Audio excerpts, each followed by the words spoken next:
Hey all, Megan here. Today we are talking about the hot water tank. So this cylindrical fellow is one of your basement dwellers. Well, in most cases it's in the basement. The purpose behind this video is to give you a little bit of information about how it works, how to make sure that the pilot is on, how to light it, what to look for before you light it, and also what to smell for. If I can at least help you communicate to your tradesmen what's going on when you don't have any hot water, then I've done my job. These skills are pretty basic, and as luck would have it, it actually tells you right on the side how to light your pilot. So all the information is there. If you're not willing to do it, that's okay too. I can show you at least where the pilot light is and what to look for in case you don't have any hot water. There are two types of hot water heaters. One is an on-demand, which is quite a bit different and a bit smaller than this one, but today we're going to focus on the hot water tank. It is pretty straightforward. You've got your service water coming in, it fills up your tank, you've got a burner and igniter down below that uses natural gas to heat your water, and it stores it in the tank when you're ready to use it. It goes up to exactly where you need it at the right time. These lines do have gate valves on them to turn off when you're flushing your tank, or of course if your tank has to be switched out because we don't want water just running everywhere randomly. That would be kind of weird and really inconvenient. This gentleman in the center here, this is our exhaust. Now, whenever we have combustion, which is, well, fire, it gives off gases and especially carbon monoxide, and you don't want that building up in your house. It goes up and out. Please don't store anything on or around. You don't want anything jamming that up or possibly falling in. That would also be bad. The only thing on top of my hot water tank is dust bunnies. Let's talk about this line right here. This is the gas line. Side note, if you smell gas, do not attempt to light your hot water tank, okay? Gas has what is called mercaptan in it. Not the kind of captain I'm talking about. So mercaptan is an additive to gas, be it natural gas or propane, to give it that rotten egg smell. Otherwise, you wouldn't actually smell it at all. So it's a really great safety feature. Now, if you smell gas, you need to get out of your house, okay? And call a professional so that they can come in and safely check out what's going on. I cannot stress that enough. Natural gas comes in. And as you notice here, this bright yellow valve is a shutoff valve. Now you kind of might notice how low to the ground we actually are. If you have kids, they might be attracted to that. Alright? I mean, who doesn't want to turn that off and on?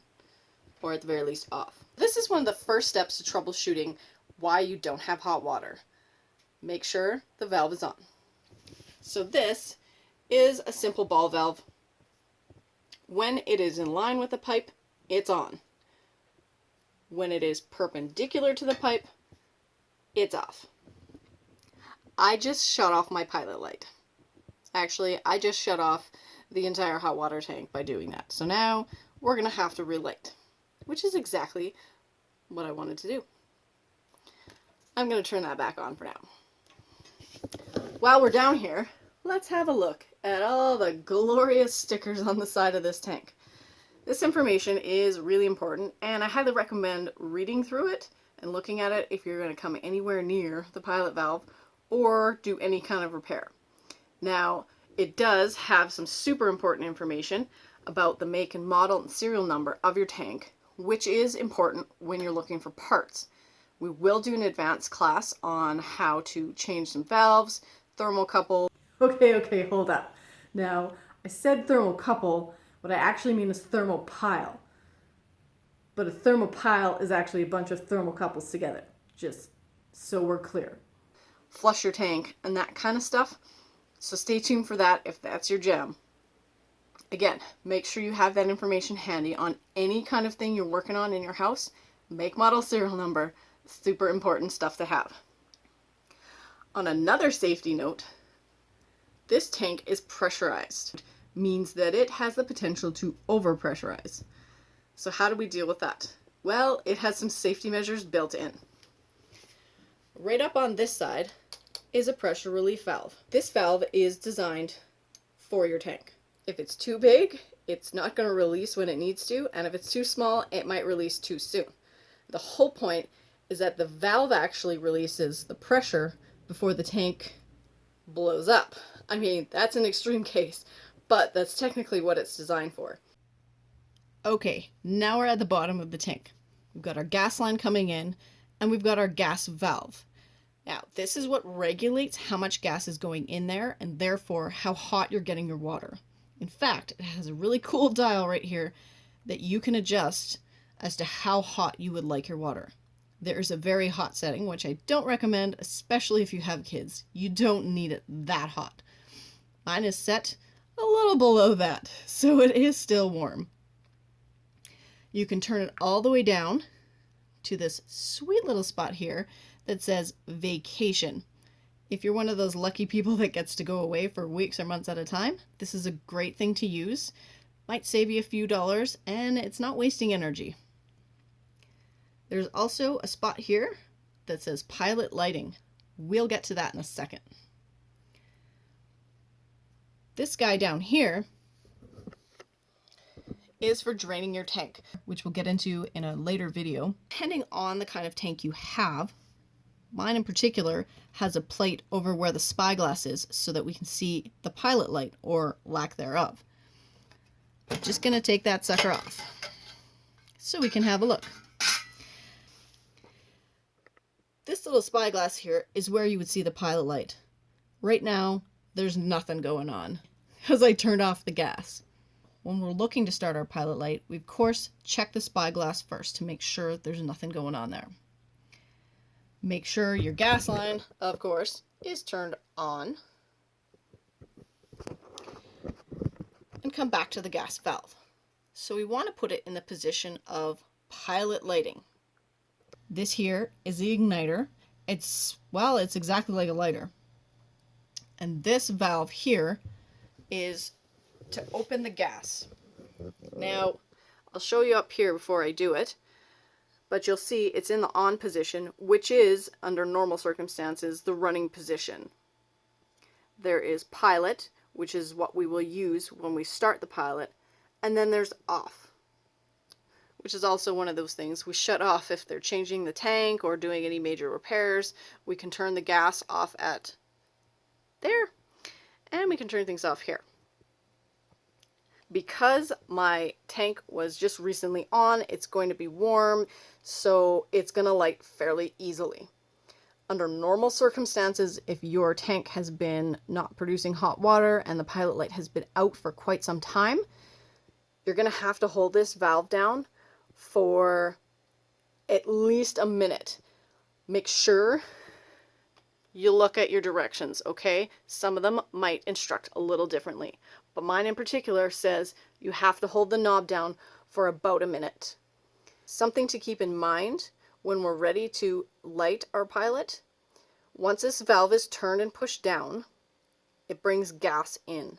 We need to click our igniter right away so that we're not allowing gas to just fill the bottom and then throwing a spark at it. That's very much like lighting a barbecue or putting a whole lot of fuel somewhere and just tossing a match. So I'll be watching in here and using these up here to light that pilot. What I'm going to do first is turn the dial so that the arrow is pointing forward to pilot. I'm going to push it down, and I'm going to push the igniter, and I'm going to watch the flame down below.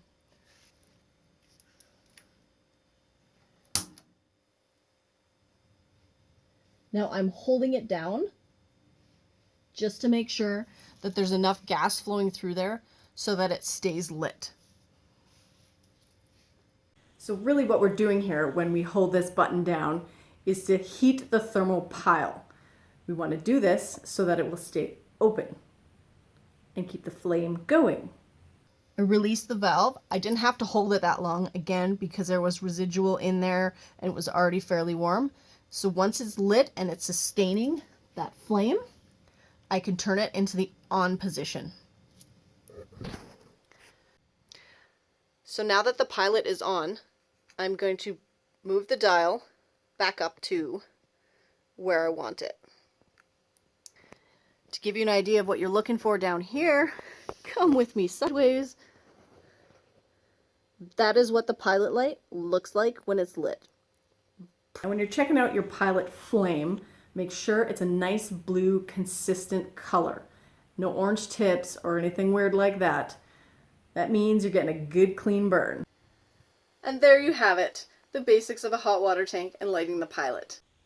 Thanks again for tuning in. I hope you guys learned something today, even if it is just a little bit more about how to communicate what's going on with your journeyman. Communication is key. Don't forget about safety. And for goodness sakes, it is your house. And there is nothing wrong with wanting to fix it yourself, or at least learn a little more about what is going on with all that stuff that's usually just sitting there gathering dust and making things happen. Throw me some comments if you have suggestions of other things around your house that you're interested in learning a little more about. Please share. I am looking forward to doing more videos like this for you in the future.